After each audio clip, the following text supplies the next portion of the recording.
الحمد لله الذي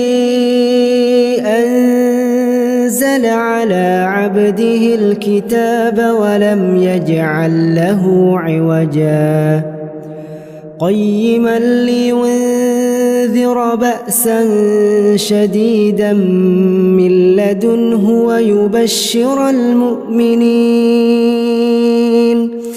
ويبشر المؤمنين الذين يعملون الصالحات أن لهم أجرا حسنا ماكثين فيه أبدا وينذر الذين قالوا اتخذ الله ولدا ما لهم به من علم ولا لآبائهم كبرت كلمة تخرج من أفواههم إن يقولون إلا كذبا فلعلك باخع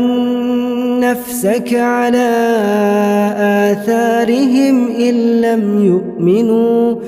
إن لم يؤمنوا بهذا الحديث أسفا إنا جعلنا ما على الأرض زينة لها لنبلوهم أيهم أحسن عملا وإنا لجاعلون ما عليها صعيدا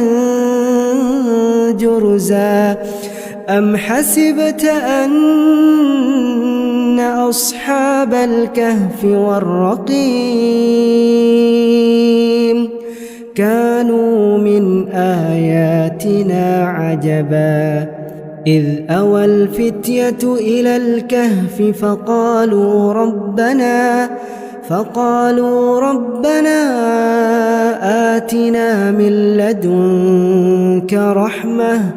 وهيئ لنا من أمرنا رشدا